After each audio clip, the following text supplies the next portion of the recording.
Listen closely, my dear brothers and sisters, because what I am about to share with you, if truly understood and embraced, holds the power to safeguard the most sacred bond in your life, perhaps even saving it from a silent, slow destruction you never saw coming. This isn't just another message. This is a profound journey into the heart of trust, patience, and divine wisdom that could reshape your entire mindset, transform your marriage, and by the permission of Allah, secure your standing in the hereafter. Many live their entire lives doing one specific thing, believing it to be a harmless quest for peace, only to find it unraveling the very fabric of their homes.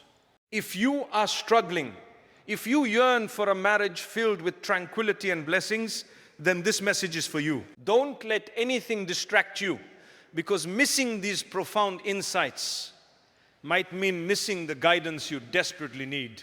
And if you truly love Allah, if you want this message to reach every struggling soul, then take a moment right now to comment "I love Allah" below. Let's make this a beacon of light together. My beloved brother, my dear sister, I speak to you today not as a judge, but as a fellow traveler on this path of life, one who understands the whispers of doubt, the pangs of insecurity, and the overwhelming desire for peace and certainty in a world full of unknowns. We are all human, frail, and prone to moments of weakness, moments where our insecurities get the better of us. And in this modern age, with devices that hold entire worlds within their screens, a new insidious temptation has emerged, one that promises clarity but often delivers only chaos. The temptation to breach the privacy of your spouse. I know the thought has crossed your mind perhaps even more than once.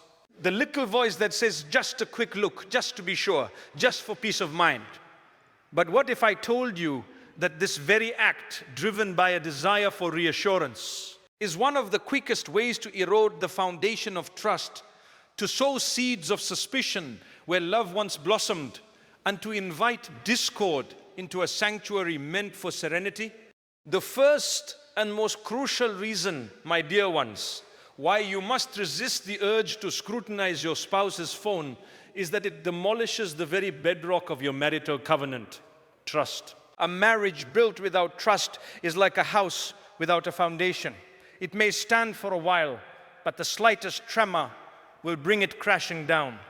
Allah Himself, our Almighty Creator, designed marriage as a garment for one another, a covering, a source of tranquility. How can there be tranquility when suspicion lurks, when every ring, every notification, every private conversation becomes a source of anxiety? Trust is a fragile, delicate thing, painstakingly built over years through shared experiences, promises kept, and vulnerabilities embraced. When you invade your spouse's privacy, even if you find nothing, you communicate a powerful unspoken message: I don't trust you. And once that trust is broken, once that seed of doubt is openly planted, it is incredibly difficult, almost impossible, to nurture it back to health. Imagine how it would feel if your spouse were to secretly delve into your most personal communications, your private thoughts, your innocent exchanges with others. Would you not feel violated? Would you not feel betrayed? The very essence of companionship, of being each other's confidant and protector, begins to wither in the arid desert of suspicion. Consider the profound wisdom in the teachings of our faith, which emphasizes respect for the privacy of others, even in the closest of relationships. The second reason you should never check your spouse's phone is that it is a breach of their fundamental right to privacy and a manifestation of spying, which is strictly forbidden in Islam. Our beloved messenger, peace and blessings be upon him, taught us to avoid suspicion, for suspicion is the falsest of speech, and not to spy on one another. Even if you are married, your spouse retains a personal space, a private realm that should be respected. Marriage grants you intimacy, companionship, and shared life, but it does not grant you absolute dominion over their personal thoughts, their innocent friendships, or their individual communications. When you snoop, you are essentially engaging in tajassus, the act of seeking out the hidden faults of others, peering into their private lives. This is a disease of the heart that leads to contempt and bitterness. Allah, in His infinite wisdom, knows the destructive power of such actions, which is why He warns us in His glorious book, "O you who have believed, avoid much assumption. Indeed, some assumption is sin. And do not spy." This verse isn't limited to strangers, it extends to those closest to us. Imagine a world where everyone constantly spied on each other. No peace, no confidence, only paranoia. Your home, my dear brother, my dear sister, is meant to be a haven from such anxieties, not a breeding ground for them. What I am about to share next might shock you, but it's a truth many ignore. The third reason to avoid checking your spouse's phone is that asterisk, what you find might be entirely misinterpreted, leading to unnecessary pain and conflict. Our minds, fueled by suspicion, are masters of weaving intricate narratives from fragmented pieces of information. An innocent conversation with a colleague, a friendly emoji, an old message from someone they knew before marriage, all can be twisted and distorted by a heart already predisposed to finding fault. You might stumble upon something completely benign, something taken out of context, or even something from years ago that bears no relevance to your present relationship. Yet, in your heightened state of anxiety, your imagination will run wild. You will create scenarios, build entire arguments in your head, and inflict immense emotional pain upon yourself and ultimately upon your spouse. You will confront them with accusations based on your own interpretations, forcing them to defend themselves against phantom charges. This creates an environment of defensiveness where genuine communication breaks down, replaced by arguments born from baseless assumptions. Is that the kind of peace you truly seek? Is that the kind of relationship you want to cultivate? A relationship where every interaction is viewed through the lens of potential betrayal?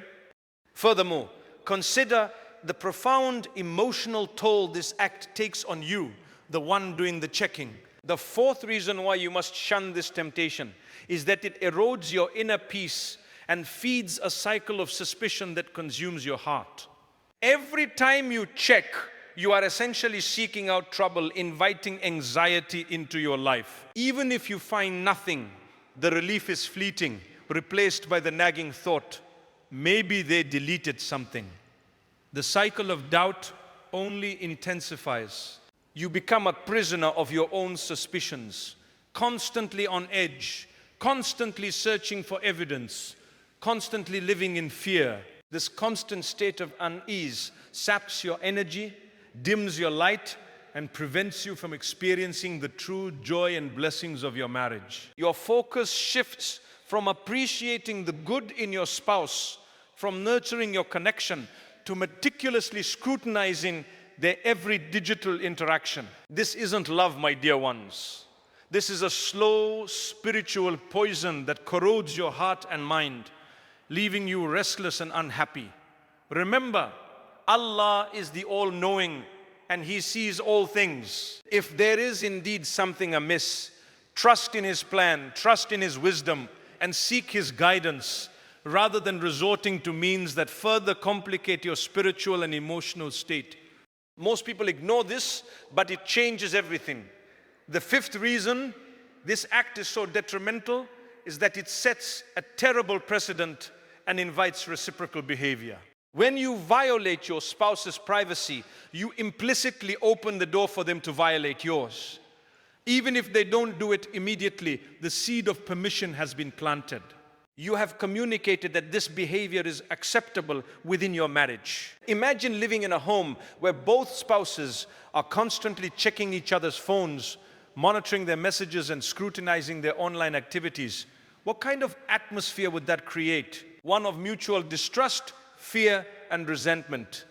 It's a race to the bottom where privacy ceases to exist and genuine intimacy is replaced by a cold war of surveillance. Our faith teaches us to treat others as we wish to be treated, to uphold justice and fairness in all our dealings. If you would feel hurt, angered, or betrayed by such an intrusion, then how can you justify inflicting that same pain upon your beloved? Building a strong marriage requires mutual respect and a clear understanding of boundaries. By respecting their privacy, you not only uphold an Islamic principle, but also model the behavior you wish to see reciprocated, fostering an environment of trust and mutual regard. My dear brother, my dear sister, let's turn our gaze inwards for a moment. The sixth profound reason to abandon this destructive habit is to channel that energy into self-improvement, prayer, and strengthening your connection with Allah. Instead of spending precious moments consumed by suspicion and the fruitless search for fault, imagine dedicating that time to purifying your own heart, to drawing closer to your Creator. The time you spend agonizing over a phone, you could be performing 2 units of voluntary prayer, asking Allah for guidance and peace in your marriage. The energy you expend on anxious thoughts, you could be channeling into acts of kindness towards your spouse, into heartfelt conversations, into building beautiful memories. The Messenger of Allah, peace and blessings be upon him, said, "From the perfection of one's Islam is his leaving that which does not concern him." Does spying on your spouse's private communications truly concern your spiritual well-being? Or does it distract you from the more profound concerns of your faith and your character? Focus on becoming a better Muslim, a more compassionate spouse, a more grateful servant of Allah. When you prioritize your relationship with Allah, He in turn will rectify your affairs, purify your heart, and bring blessings into your marriage in ways you never imagined. The external focus on what your spouse might be doing will naturally diminish as your internal connection with the divine strengthens. And finally, the seventh and perhaps most spiritual reason to resist this temptation, asterisk, true peace and resolution come from seeking Allah's help and strengthening the marital bond through proper Islamic means absolute. If there are genuine concerns, if there are persistent doubts that truly trouble your heart, then the solution is not to resort to clandestine surveillance. The solution lies in open, honest communication with your spouse, in sincere prayer, in seeking wise counsel from elders or knowledgeable individuals, and most importantly, in turning to Allah, the knower of all secrets. Make dua, supplication, with a sincere heart, asking Allah to remove doubt, to protect your marriage from evil, and to guide both you and your spouse to what is right. If there is a problem, address it directly with wisdom and compassion in a way that respects the dignity of both individuals. Our faith provides clear guidelines for resolving marital disputes, emphasizing patience, forbearance, and seeking reconciliation. To secretly check a phone is to bypass all these noble pathways and instead choose a path that inevitably leads to mistrust and animosity. Remember the words of Allah, and among His signs is that He created for you mates from among yourselves, that you may find tranquility in them, and He placed between you affection and mercy. Indeed, in that are signs for a people who give thought.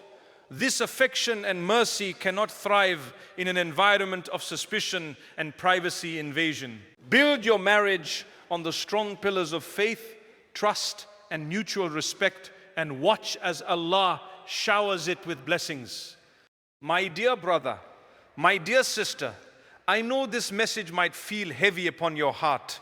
It might challenge habits you have justified for years. It might even make you uncomfortable, and that discomfort is not a bad thing. Sometimes the greatest growth comes from the moments that shake us gently and force us to reflect. This is one of those moments. This is not here to blame you. It is here to protect you. It is here to protect your peace, your home, your dignity, and your relationship with our Almighty Creator. You see, the pull toward that phone is not just about curiosity, it is deeper than that. It is the illusion that if you just check one more time, you will finally feel at ease. It whispers to you that certainty lies behind that screen, that clarity is just one scroll away. But what if I told you that this promise is a mirage? It looks like water from a distance, but when you reach it, you find nothing but dryness. And the more you chase it, the more exhausted you become. Let me ask you something from the depths of your heart. When you last checked, did you truly feel peace afterward, or did you feel a temporary relief followed by even more questions? Because that is how this cycle works. It gives you a moment of false calm, and then it pulls you back in with even stronger doubt. And before you realize it, your heart is no longer at rest. It is constantly searching, constantly alert, constantly unsettled. And this is where many people lose something precious without realizing it. They lose the ability to feel safe in their own home. They lose the ability to smile freely. They lose the softness that once defined their relationship. And all of this begins with a small action that seemed harmless in the beginning. My dear sister, my dear brother, pause right now and look into your heart honestly. Not what you show to others, not what you convince yourself of, but what you truly feel inside. Is there calmness, or is there a quiet storm? Is there trust, or is there a voice that keeps questioning everything? That voice, if not controlled, will take more from you than you expect. But here is the beautiful part. You have a choice. Right now, in this very moment, you have the power to step out of this cycle. You can choose a different path. A path that is not based on fear, but on faith. A path that is not driven by suspicion, but guided by trust in Allah. Remember this deeply. The one who placed love between you and your spouse is the same one who is capable of protecting it. The one who brought you together is the one who sees everything that is hidden and everything that is apparent. So why carry a burden that you were never meant to carry? Turn your heart toward our Almighty Creator. Speak to Him. Tell Him what you feel. Tell Him your fears, your worries, your insecurities. He already knows them, but He loves to hear from you. And when you place your trust in Him, something begins to change inside you. Your heart softens, your thoughts become clearer, your emotions become balanced. And here is something that many people overlook. When you choose to trust, not blindly, but with awareness and faith, you are not becoming weak, you are becoming strong. Because you are resisting an urge that many people fail to control, you are choosing a higher standard. You are choosing obedience over impulse. And that choice, even if no one sees it, is seen by Allah. And every time you hold yourself back from something harmful, it is recorded as something beautiful for you. My dear brother and sister, your marriage is not just a relationship of two people. It is a trust. It is something sacred. It is something that requires care, patience, and wisdom. And trust is at the heart of it. Without trust, even the smallest issues become mountains. With trust, even the biggest challenges become manageable for something so temporary. Do not let a moment of curiosity steal years of peace. Do not let suspicion write a story that was never real. And here is something that may truly change your perspective. The peace you are searching for is not in finding answers on a phone. It is in building a connection that does not need constant checking. It is in creating an environment where honesty flows naturally, where communication is open, where both hearts feel safe. And that begins with you, with your decision, with your intention. Do not let another day pass living in this silent anxiety. Do not let your mind keep running in circles. This message is not just words, it is a lifeline, as I told you.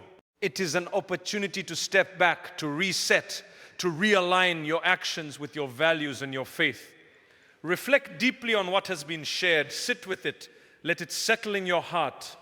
Because once you truly understand it, your perspective will shift, your reactions will change. Your relationship will begin to transform.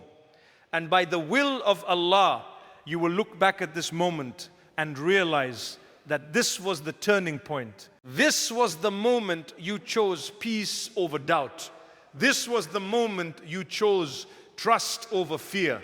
And you will thank me later, not because of me, but because you chose what was right. Now I want to hear from you. Do not stay silent. Share your thoughts, your struggles, your journey. Tell me how you are trying to overcome this habit. Tell me how you are working to build trust and strengthen your marriage through the guidance of Islam. Let this not just be a message, let it be a movement, a community where we support each other, where we remind each other, where we grow together. And once again, if this touched your heart even a little, type "I love Allah" in the comments. Not just as words, but as a reminder to yourself of who you are doing this for. As a statement of your intention to choose what pleases our Almighty Creator. May Allah fill your home with tranquility, replace your worries with peace, strengthen your marriage with love and understanding, and guide us all to what is best in this life and the next. Ameen.